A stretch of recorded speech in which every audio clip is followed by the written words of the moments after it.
Section 17 of The Toilers of the Sea, by Victor Hugo. This recording is in the public domain, read by John Greenman. Chapter 5 The Devil Boat. Lethieri's galliot was not rigged to the best advantage for sailing, and this was no defect, since it is one of the laws of naval architecture. Besides, as the vessel had fire for its motive power, sails were only accessories. Let us add that a side wheel steamer is scarcely affected by any sails which may be applied to it. The galliot was too short, too round, too squat. It had too much beam, too much quarter. Boldness of invention had not been carried so far as to make it light. The galliot had some of the defects and some of the good qualities of the paunch. She pitched but little, but she rolled a great deal. The paddle boxes were too high. She had too much beam for her length.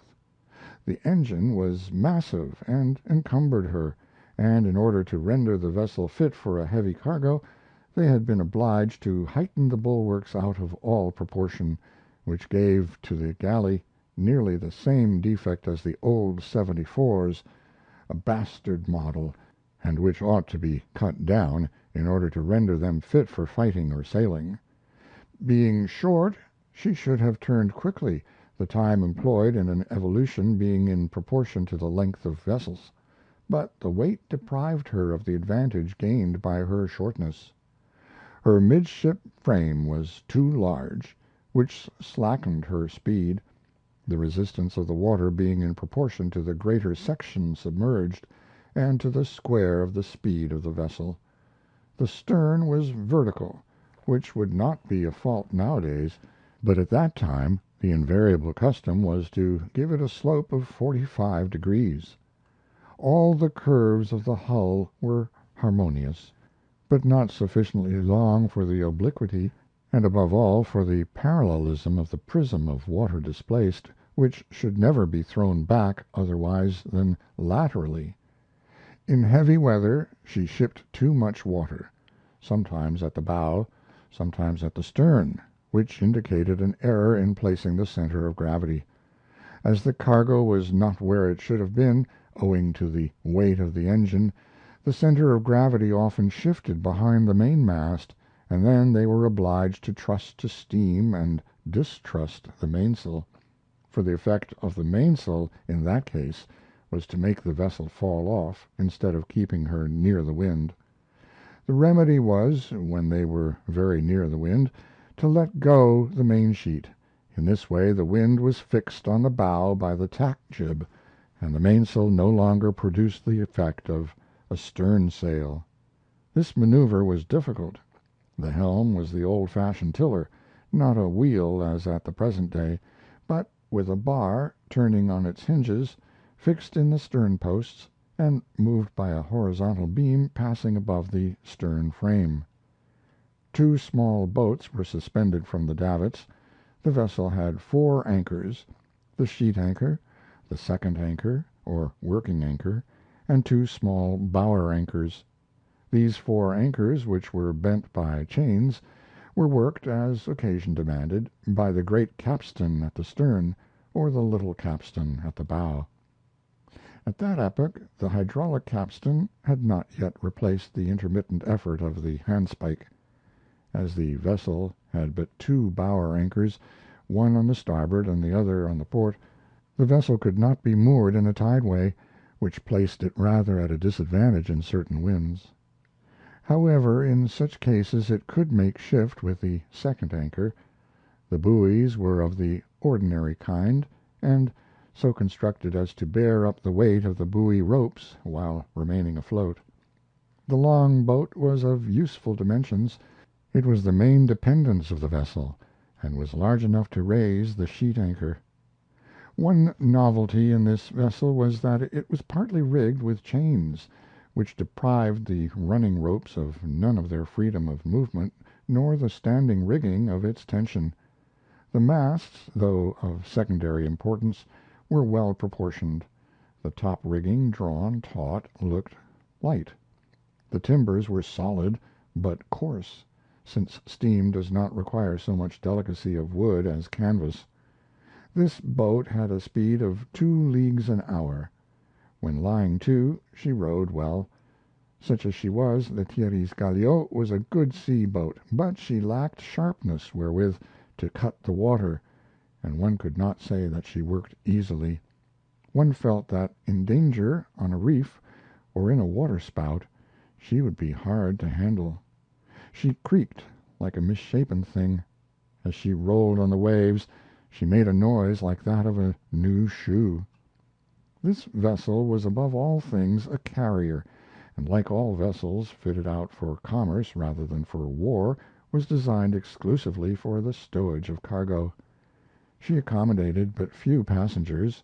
The transportation of cattle rendered stowage difficult and very peculiar. Cattle were then stowed in the hold, which was another complication. At the present time they are carried on the forward deck. The paddle boxes of Lethierry's devil boat were painted white, the hull, to the waterline, red, and all the rest of the vessel black, in accordance with the ugly fashion of this century. When empty she drew 7 feet of water, and when loaded 14. The engine was powerful. The power was 1 horse for every 3 tons burden, which is nearly equal to that of a tugboat. The paddles were well placed, a little ahead of the vessel's center of gravity. The engine had a maximum pressure of 2 atmospheres. It consumed a great deal of coal, though it was a condensing and expanding engine. It had no flywheel, owing to the instability of its point of support, and this was remedied, as at the present day, by a double apparatus which caused 2 cranks fixed at the extremities of the shaft to alternate, and were so arranged that one was always at right angle or quarter turn, while the other was at the dead center. The whole engine rested on a single cast iron plate, so that even in the case of serious injury no blow of the waves could deprive it of its equilibrium, and the hull, crushed out of shape, could not put the engine out of order. To render the engine still more solid, the principal connecting rod had been placed near the cylinder, which transferred the center of oscillation from the middle to the end of the walking beam. Since then oscillating cylinders have been invented which do away with connecting rods, but at that epoch the connecting rod near the cylinder seemed the final word in machinery. The boiler was divided by partitions and provided with a brine pump. The paddles were very large, which diminished the loss of power, and the smokestack was very tall, which increased the draught of the furnace. But the size of the wheels exposed them to the waves, and the height of the stack offered resistance to the wind. Wooden floats, iron hooks, cramps, cast iron hubs, such were the paddle wheels, well constructed, and, surprising to say, capable of being taken apart. There were always 3 floats submerged. The speed of the center of the floats only exceeded by 1/6 the speed of the vessel. Therein lay the defect in the wheels. Moreover, the end of the cranks was too long, and the slide valve distributed the steam in the cylinder with too much friction. At that period this engine seemed and was admirable. This engine had been made in France, at the foundry of Bercy. Mais Lethierry had devised it himself to some extent.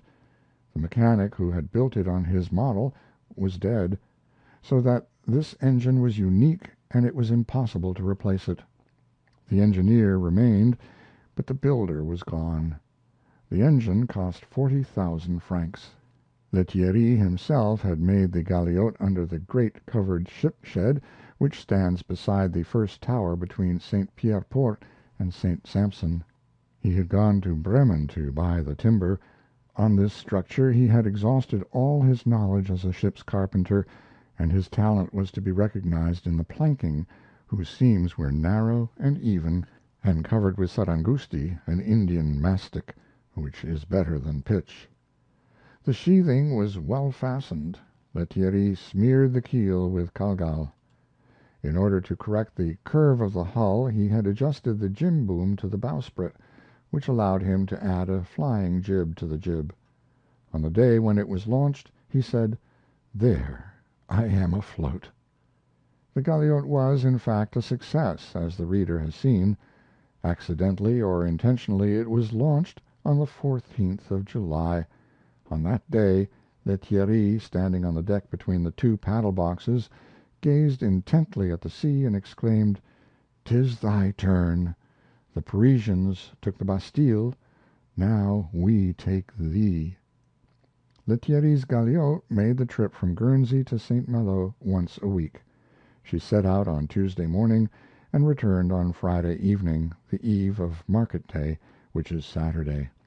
It was of much larger tonnage than the largest coasting sloops in all the archipelago, and its capacity being in proportion to its dimensions, a single one of these voyages was equal, for the voyage out and return, to 4 voyages of an ordinary cutter, hence decided advantages. The reputation of a vessel depends on its stowage, and Lethierry was a good stevedore.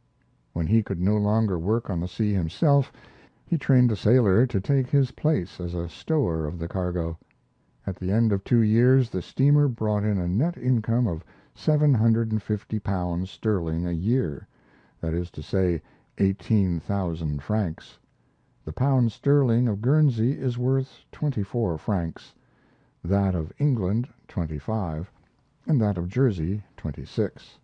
This trifling difference is less trifling than it appears. The banks find a profit in it. End of Chapter 5. The Devil Boat.